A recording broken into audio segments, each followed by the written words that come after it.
The big scary alien attack. The Galactic Council was having a normal day. Aliens from all over the galaxy sat in their big, shiny meeting room. They talked about boring stuff like trade rules and how to be nice to each other. Nobody knew that today would change everything. Suddenly, the room shook. Boom, boom, boom. The walls cracked, and bits of the ceiling fell down. The aliens looked scared and confused. "What's happening?" shouted Zorg, the blue blob alien from planet Goop.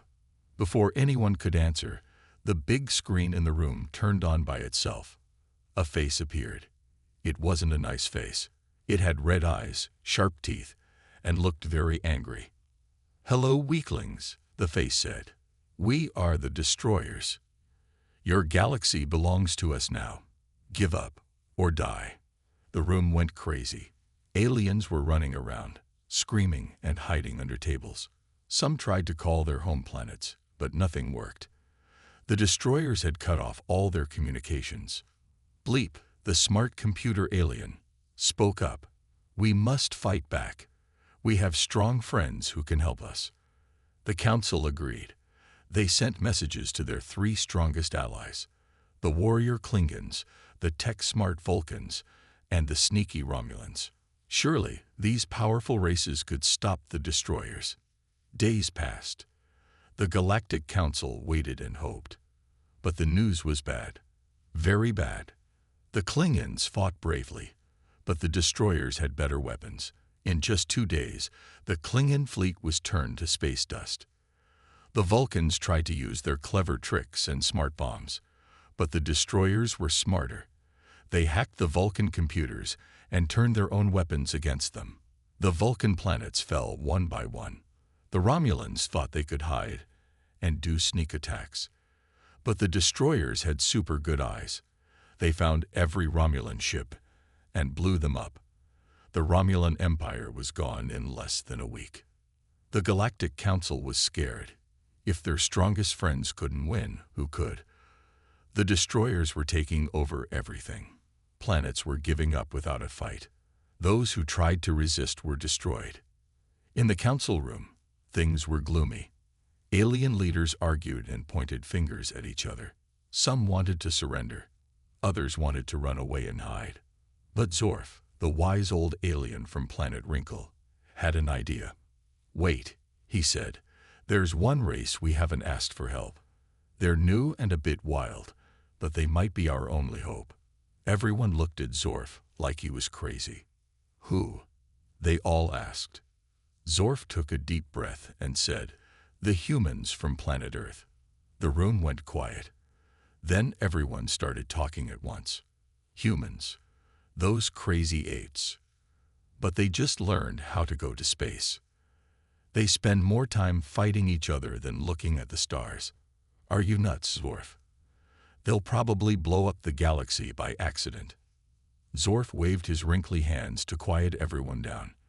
"Listen," he said, "humans are different. They're not the strongest or the smartest, but they never give up. They're creative and brave. And when things look bad, they fight the hardest." The council members looked at each other. They weren't sure, but what choice did they have? Bleep, the computer alien, did some quick math. "Humans have a 0.1% chance of winning," he said. "But that's better than our current 0% chance."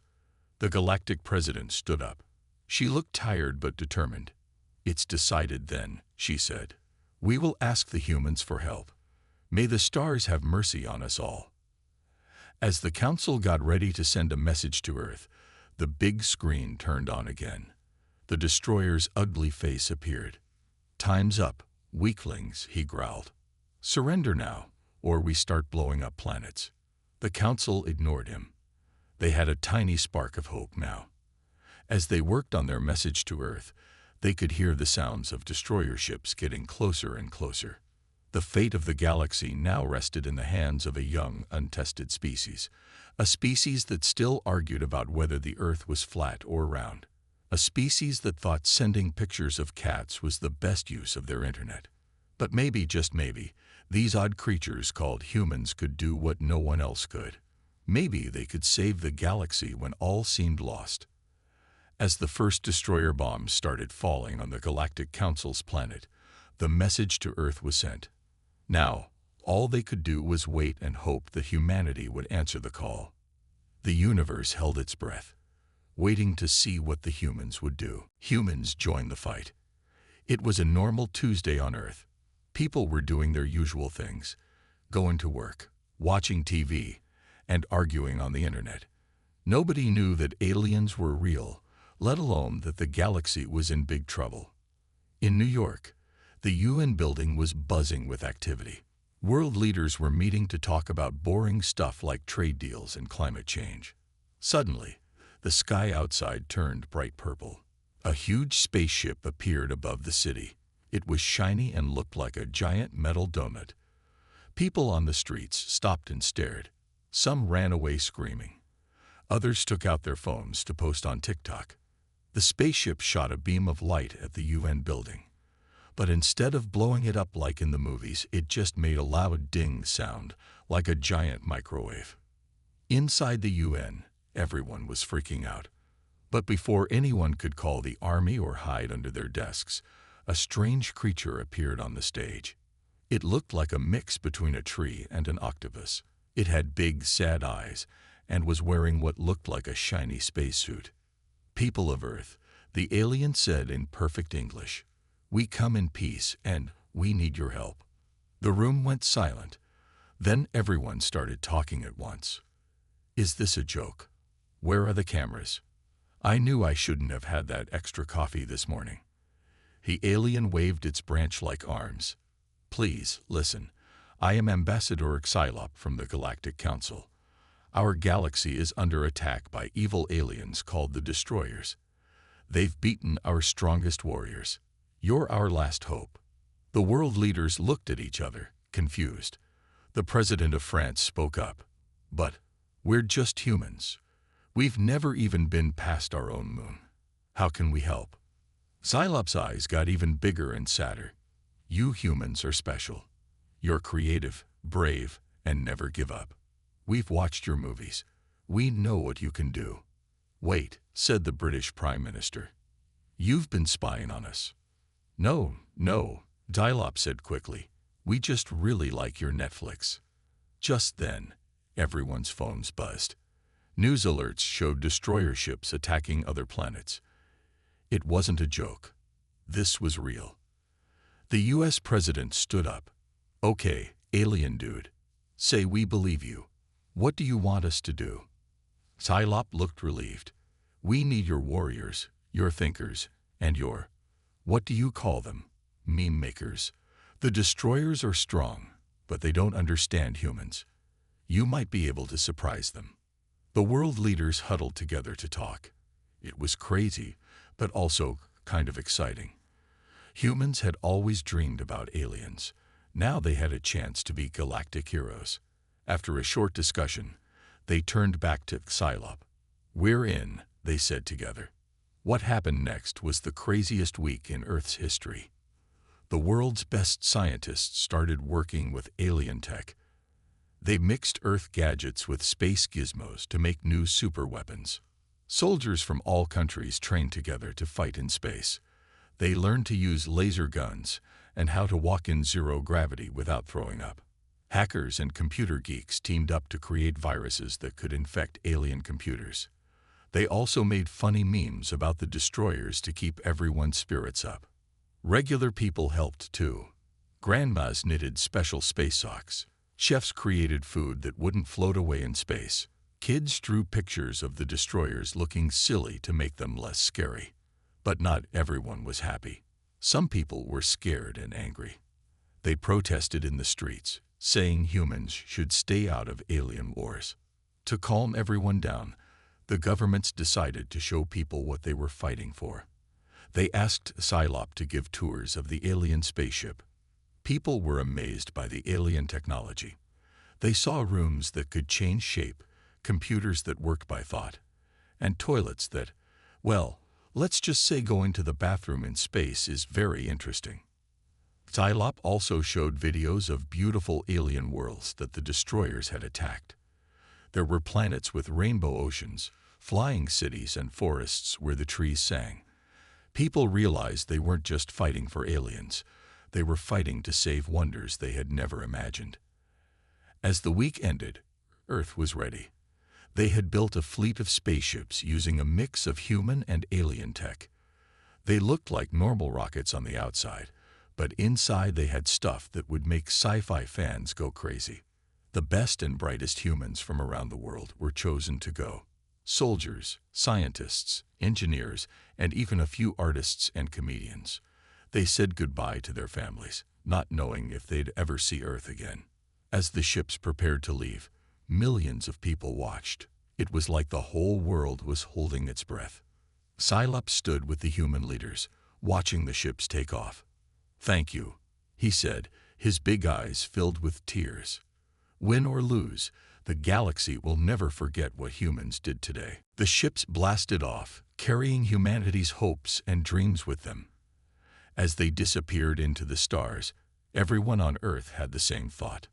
Give those destroyers hell. The greatest adventure in human history had begun. The galaxy would never be the same. Humans blast off. The day had finally come. Earth's first space fleet was ready to blast off and save the galaxy. The ships stood tall and shiny on the launch pads, looking like giant metal beasts ready to roar.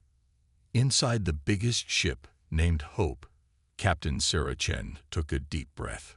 She looked around at her crew, a mix of soldiers, scientists, and even a few regular folks who were good at thinking outside the box. They all looked nervous but excited. "All right, team," Sarah said. "We're about to do something no human has ever done before. Let's show these destroyers what Earth is made of." The countdown began. 10, 9, 8. On Earth, millions watched on TV and their phones. Some cheered, some prayed, and some just crossed their fingers really hard. 3, 2, 1. Blast OFF. The ships roared to life, shooting into the sky like giant fireworks. The ground shook, and clouds parted as the fleet pushed through Earth's atmosphere. Inside the ships, the crews felt like they were being squished by giant hands. But their special seats, designed by human engineers and alien tech, kept them safe. As they left Earth behind, everyone got quiet. Through the windows, they saw their home planet getting smaller and smaller. It looked like a beautiful blue marble in the darkness of space. "Wow," whispered Jake, the ship's mechanic. "We really are just a small speck in the universe, aren't we?" But there was no time to get too emotional. As soon as they were clear of Earth's gravity, alien ships appeared next to them. It was time to use the special gates that would take them across the galaxy in the blink of an eye. "Okay, folks," Sarah said over the radio to all the ships. "This might feel a bit weird. Don't worry if you suddenly want to throw up or sing opera. It's normal, I think." The human ships followed the alien ones into what looked like giant space tunnels made of swirling rainbow colors. For a moment, everything went wobbly. Some people felt like they were being turned inside out. Others saw their lives flash before their eyes, but backwards and in funny colors. Then suddenly, POP. They were on the other side of the galaxy. As the humans shook off the weird feelings, they looked out the windows and gasped. The sky was full of stars and strange, colorful nebulas. Nearby, they saw planets that looked nothing like the ones in our solar system. One was bright purple with green rings. Another looked like it was made of crystal. But the beauty didn't last long. Alarms started blaring. "Destroyer ships detected," shouted Lai, the sensor operator. "They're attacking a planet just ahead." Sarah gripped her chair. This was it. Their first real space battle. "All ships, battle formations," she ordered. "Remember your training, and don't forget, we have a few tricks these destroyers have never seen before." The human fleet zoomed towards the fight. The destroyers were big, scary-looking ships that were shooting nasty green lasers at the planet. "They haven't seen us yet," Sarah said. "Let's surprise them. Jake, fire up the secret weapon." Jake grinned and pushed a big red button. Suddenly, all the human ships shimmered and disappeared. The destroyers didn't know what hit them.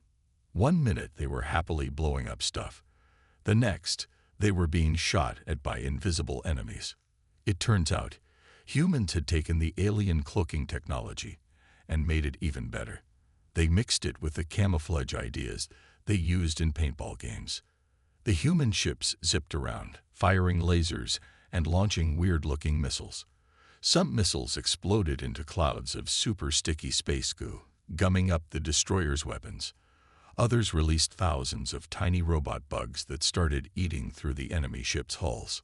On one destroyer ship, the alien captain was freaking out. "What is happening?" he yelled. "Are we being attacked by ghosts?" His question was answered when a human ship suddenly appeared right in front of them, blasting loud rock music into space. The humans had realized that destroyers hate loud noises, so they turned their ships into giant space stereos. As the battle raged on, the humans started to win. They were faster, trickier, and way more creative than the destroyers expected. Finally, the last destroyer ship turned tail and ran away. The humans had won their first space battle. Cheers erupted through all the ships. People were hugging, high-fiving, and some were even doing zero-gravity dance moves. Sarah smiled but knew this was just the beginning. "Good job, everyone," she said. "But let's not celebrate too much. We've surprised them this time, but the destroyers will be ready for us next time." As if to prove her point, an emergency message came in from the Galactic Council. The destroyers, angry about losing, were gathering a massive fleet. They were planning to attack the Council's homeworld. Sarah looked at her crew. They were tired but still determined. "What do you say, team? Ready to save the galaxy again?" The crew shouted yes, so loudly that Sarah was sure the destroyers could hear them, even in the silence of space. As the human fleet set off for their next big fight, news of their victory spread across the galaxy. For the first time in ages, the alien races felt something they had almost forgotten: hope. The universe watched in amazement. These strange creatures called humans, who had just learned to leave their own planet, were now racing across the stars to save everyone. The greatest space adventure was only just beginning. Earth magic in space. The human space fleet was zooming through the stars, heading towards the Galactic Council's homeworld. Captain Sarah Chen sat in her comfy captain's chair, thinking hard.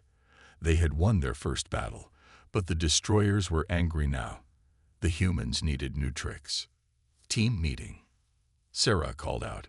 Soon, her crew gathered around, floating in the zero-gravity of the ship's main room. "Okay, folks," Sarah said. "The destroyers will be ready for our disappearing act now. We need new ideas. What have you got?" Jake, the mechanic, raised his hand. "I've been tinkering with the coffee machine," he said. "I think I can turn it into a weapon." Everyone looked confused. "A coffee weapon?" Sarah asked. Jake grinned.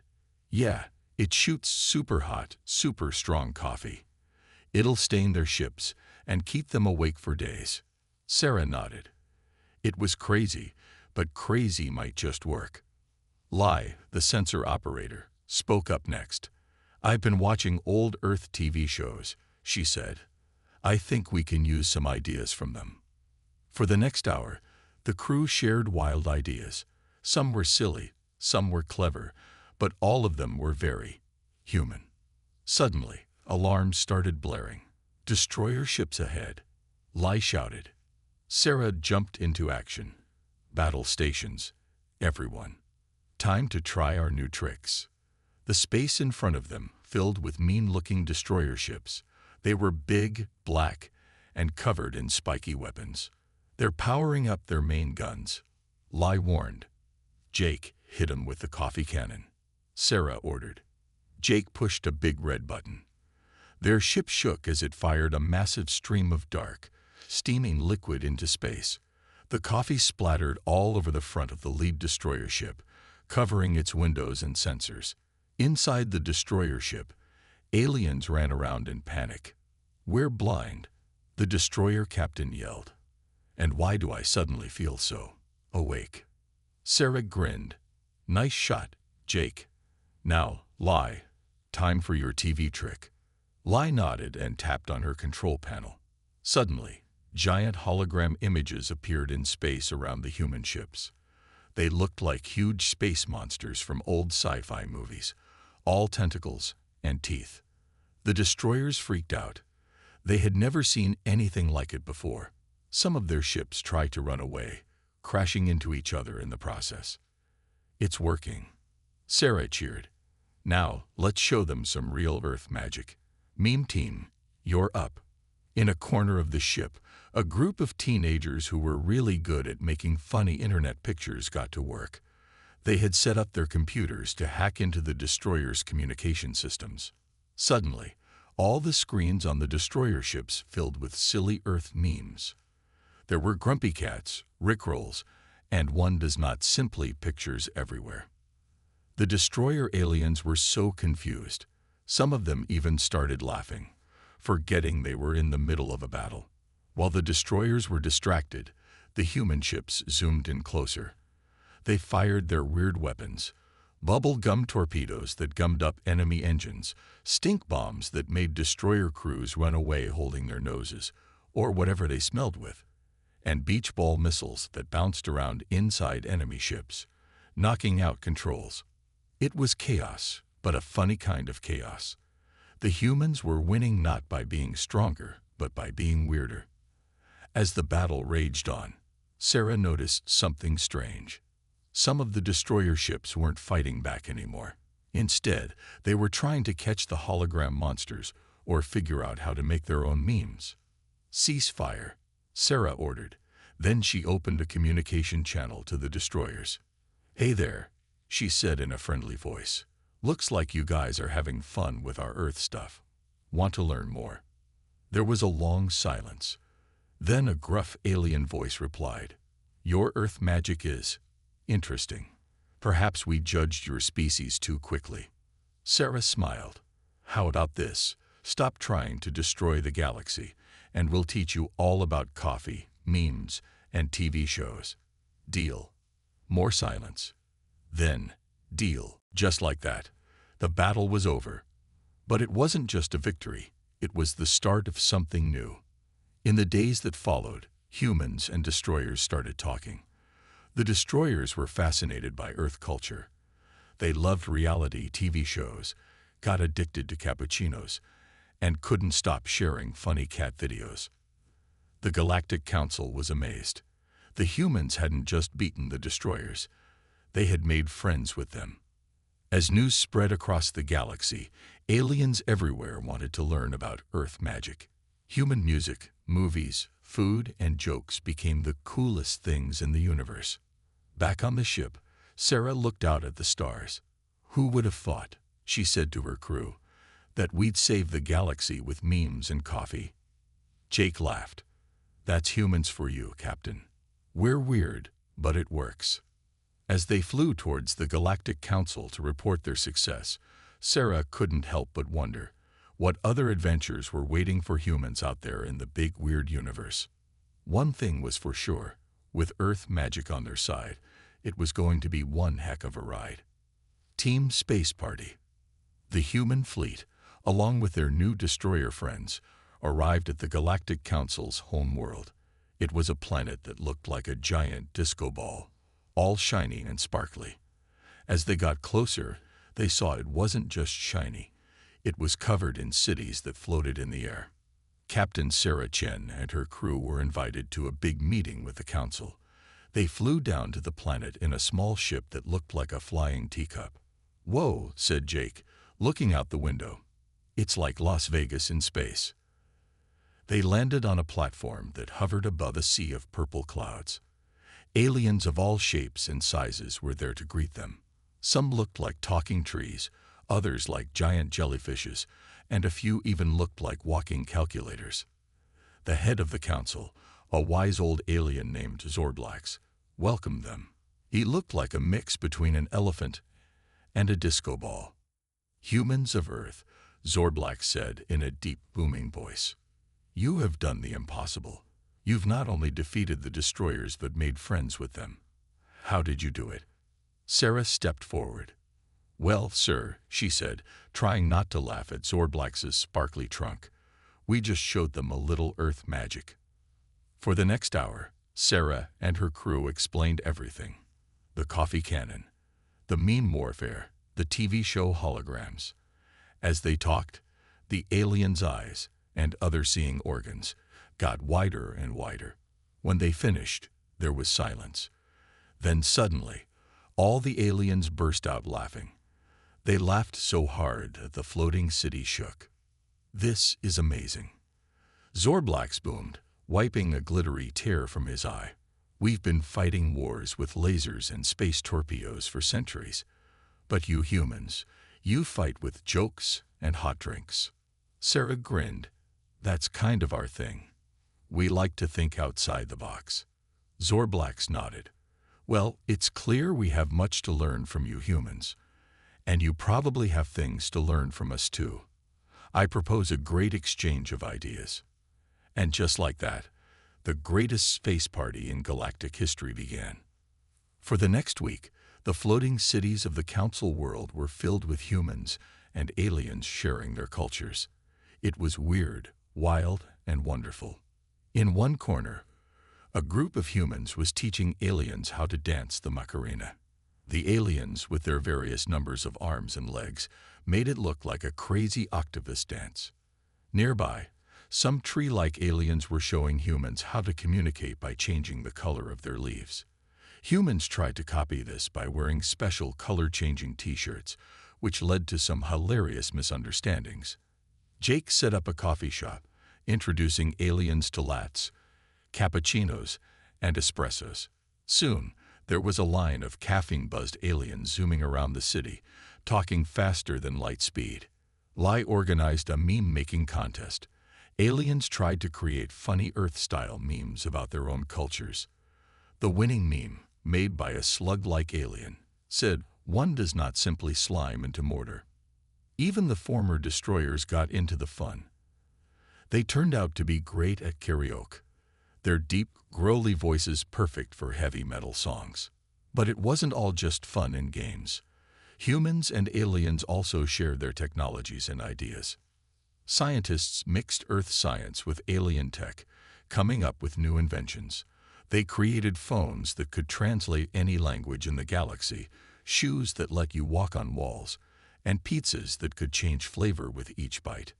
Human doctors and alien healers shared their knowledge, finding cures for diseases that had plagued both their worlds for centuries.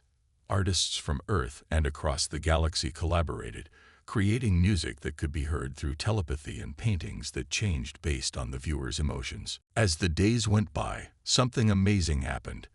The differences between humans and aliens started to seem less important. They realized that even though they looked different on the outside, they all wanted the same things: friendship, understanding, and a good laugh. On the last day of the space party, Zorblax called everyone together for a special announcement. "Friends," he said, his disco ball body glittering in the light of 3 suns, "this week has shown us that the galaxy is stronger when we work together. So I'm proud to announce that Earth is now officially part of the Galactic Council." The crowd erupted in cheers. Humans and aliens hugged, carefully, in the case of the spiky ones. Sarah looked at her crew, smiling. "Well, folks," she said, "looks like our little space adventure just got a whole lot bigger." Jake grinned. "Does this mean we get to keep the flying teacup ship?" Everyone laughed. As they looked out at the sea of happy faces, human and alien alike, they knew that this was just the beginning of a great new adventure. The galaxy would never be the same, but with Earth's creativity and the aliens' wisdom, it was going to be an awesome ride.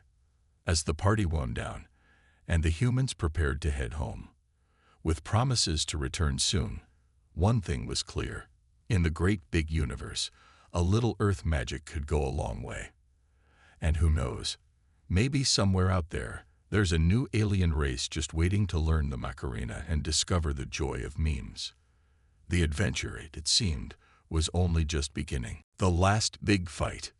Just when everyone thought the galaxy was at peace, A new danger appeared. A mysterious black hole started growing at the edge of the galaxy. It wasn't a normal black hole.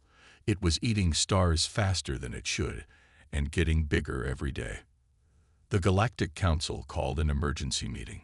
Captain Sarah Chen and her human crew joined aliens from all over the galaxy in the big, sparkly meeting room.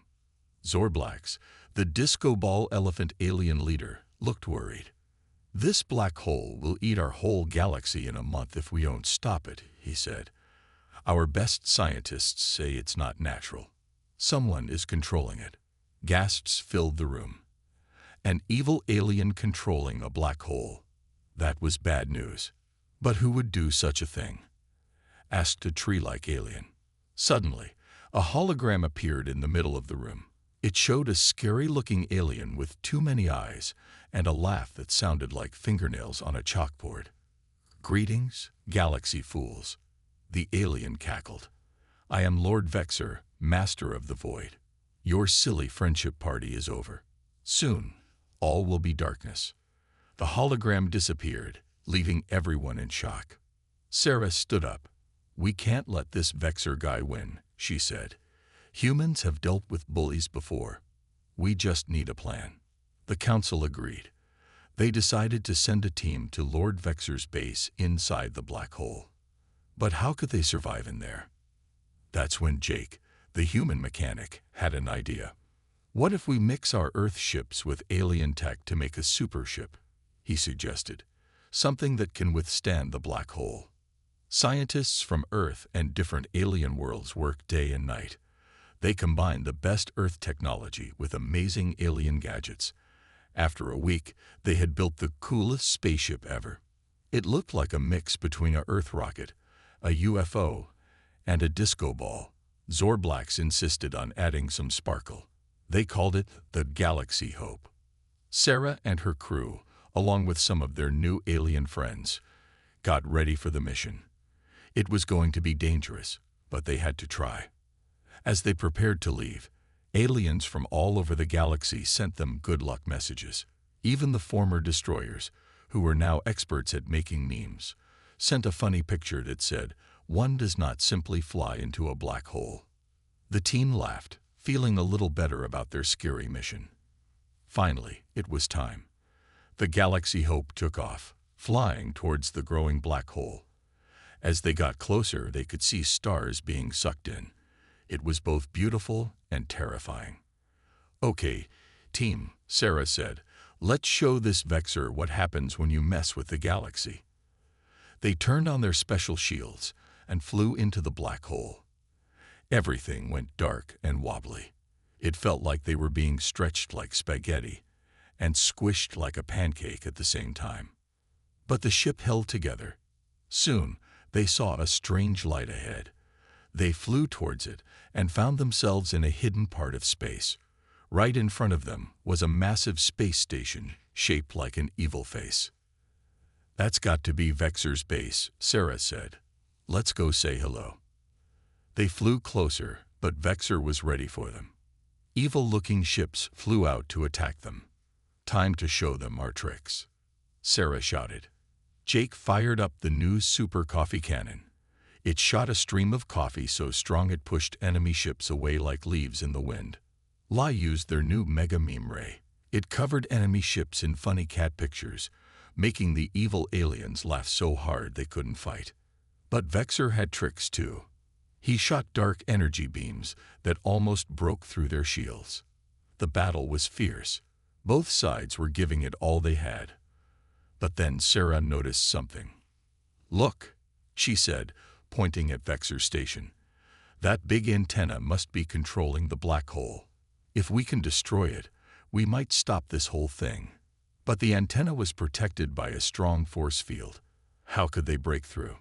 That's when one of their alien friends, a small blue blob named Gloopy, had an idea. "What if we overload it with feelings?" Gloopy suggested. It was a crazy idea, but crazy ideas had worked for them before. They aimed all their ship's communication devices at the antenna and started broadcasting. They sent messages of friendship from across the galaxy. They shared jokes that made everyone laugh.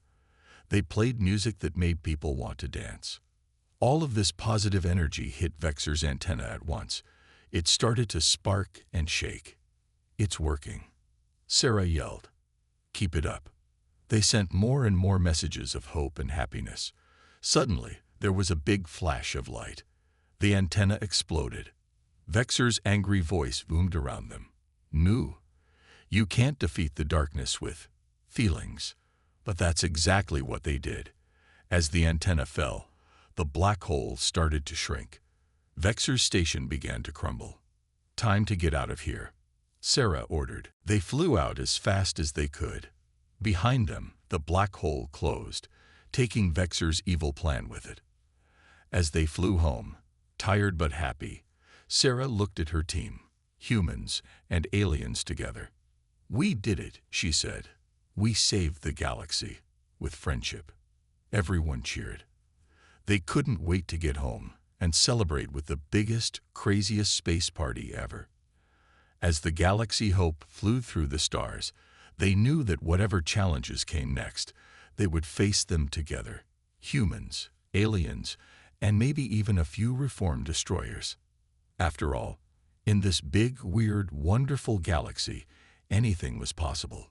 Humans are space VIPs.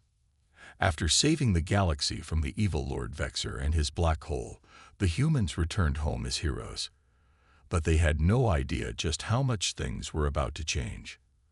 As soon as the Galaxy Hope landed back on the Galactic Council's sparkly planet, they were met with the biggest cheer they'd ever heard.